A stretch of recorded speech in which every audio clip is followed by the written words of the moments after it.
আজকে দিনের শুরুতে আমার সাথে এইরকম অঘটন ঘটে যাবে আমি একদম ভাবতে পারি। তো হ্যালো এভরিওয়ান, আমি শ্রাবণী, তোমরা দেখছো তোমাদের ইউটিউব চ্যানেল ব্লগিফাই শ্রী। এতদিনে ইউটিউবে আমি শর্ট ভিডিওগুলো আপলোড করতাম, কিন্তু আজকে মনে হলো একটা বড় ভিডিও আপলোড করব, তাই আর একটু মাত্র দেরি না করে আমি আজকে একটু সাহস করে বড় ভিডিও আপলোড করে দিলাম। আমি জানি আমার ভিডিওতে ভিউ আসে না, তোমরা কেউ আমাকে সাবস্ক্রাইব করো না, এমনকি একটা কমেন্টও করো না। তারপরেও আমি ভেবে নিয়েছি আমি কিছুতেই হাল ছাড়ব না। জানি আমি ভিডিও ছাড়লে 100টা ভিউও আসবে, কিন্তু তা সবকিছু জানা সত্ত্বেও আমি তো ভিডিও আপলোড করবই। যাই হোক, উঠোনটা ঝাড় দেওয়ার পরে বাড়িটা কিছুটা এরকম লাগছিল। আচ্ছা জানো তো, আমার না প্রত্যেকটা কাজ নিট অ্যান্ড ক্লিন খুব পছন্দ। বাকি সবাইতে দেখেছি হড়বড় করে কাজ করার দরকার থেকে কাজ করে, কাজটা ঠিকঠাক হয়েছে কিনা, দেখতে কেমন লাগছে সেগুলো কোনো ম্যাটার করে না। কিন্তু আমার কাছে ব্যাপারটা উল্টো। আমার কথা হলো কাজটাতে সময় লাগে, কিন্তু নিট অ্যান্ড ক্লিন হওয়া চাই। আমার ঘরের বেডশিটের একটা কোণা যদি উঁচু হয়ে থাকে, সেইটা নিয়ে আমি ডিপ্রেশনে পড়ে যাই। আর যতক্ষণ না ওই বেডশিটটা আমি ঠিক করব, ততক্ষণে মনের মধ্যে কেমন একটা হবে, খেতে গেলে, বসতে গেলে, দাঁড়াতে গেলে শুধু আমার ওইটাই মনে পড়বে।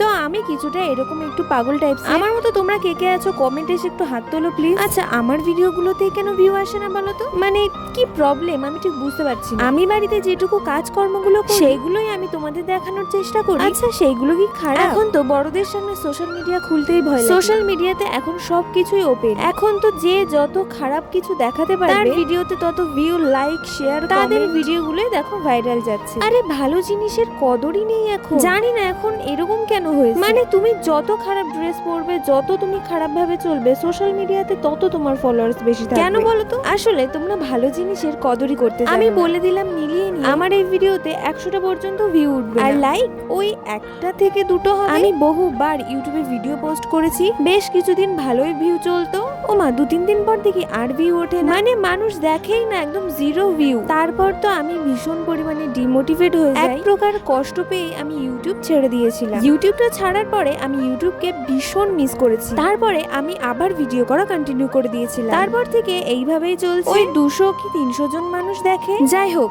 অনেকগুলো কথা বলে ফেললাম তোমাদের সাথে। আমার ভিডিওগুলো দেখতে তোমাদের কেমন লাগে প্লিজ তোমরা কমেন্ট করে জানাবে। আজকে সকাল থেকে বসার সময় ওদিকে রান্নাটা বসিয়ে এসেছি, আর এইদিকে জামা কাপড়ও কেচে নিচ্ছি। একটু করে জামা কাপড় কাচ্ছিলাম, আবার দৌড়ে দৌড়ে গিয়ে রান্নাটাও দেখে আসছিলাম, কারণ দুটো কাজ একসাথে না করলে আজকে রান্না করতে অনেক দেরি হয়ে যেত।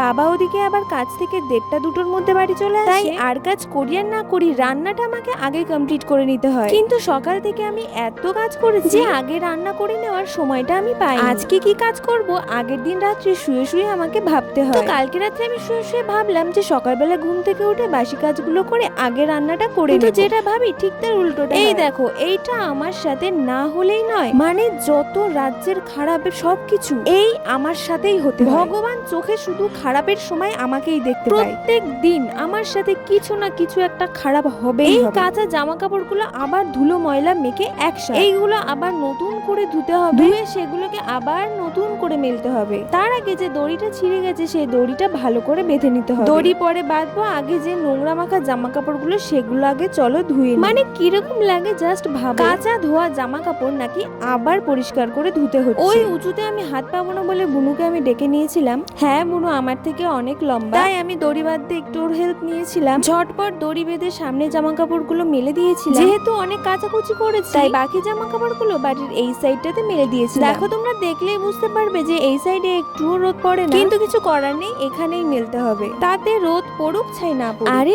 গরমকালে তো একটু হাওয়াতেও জামা কাপড়গুলো শুকিয়ে যায়, কিন্তু শীতকালে 3-4 দিন লেগে যায় জামা কাপড়গুলো শুকাতে। আমি শুধু সারাদিন জামা কাপড় মেলো তোলো, মেলো তোলো। শীতকালে এটাই আমার মেন কাজ। যাই হোক, জামা কাপড়গুলো মেলতে মেলতে আমার দুজন সখী এসে আমার সাথে গল্প করছে। ওরা অল টাইম আমার সাথেই থাকে। তারপর ওদের সাথে গল্প করতে করতে আমি ঠাকুরের বাসনগুলো মেজে নিচ্ছি। আচ্ছা, এই বাসনগুলো কি দিয়ে মাজলে পরিষ্কার হবে আমাকে একটু জানিও তো। আমি কিন্তু পেতলের বাসন, ওই তেঁতুলের গায়ের থেকে যে দড়ি দড়ি গুলো মতন বেরোয়, সরি আমি নাম জানি না ওটাকে কি বলে, ওইগুলো দিয়ে আমি বাসনগুলো পরিষ্কার হয়, বাট একদম নিট এন্ড ক্লিন ভাবে পরিষ্কার হয় না। এইবার বাসনগুলো ভালো করে ধুয়ে নেব। যেহেতু অনেকক্ষণ ধরে বাসনগুলো আমি মেজেছি কাদামাটি দিয়ে, তাই ভালো করে ডলে ডলে বাসনগুলো ধুয়ে নিয়েছি। তারপরে আমি স্নান করে গেছিলাম গাছের ফুল তুলতে। আসলে ফুল তোলার নিয়ম আছে, ফুল তুলতে হয় রোদ ওঠার আগে। আমি জানি যে রোদ ওঠার পরে ফুল তুলতে, রোদ ওঠার পরে ফুল তুললে নাকি সেই ফুলগুলোর অগ্নিদেবকে অর্ঘ্য করে দেওয়া হয়। যাই হোক, ভিডিওটা 1 কাপ চা দিয়ে শুরু করেছিলাম, আর এখানে 1 কাপ লস্যি দিয়ে ভিডিওটা শেষ করছি। চা আর লস্যি কোনোটাই আমি বানাইনি।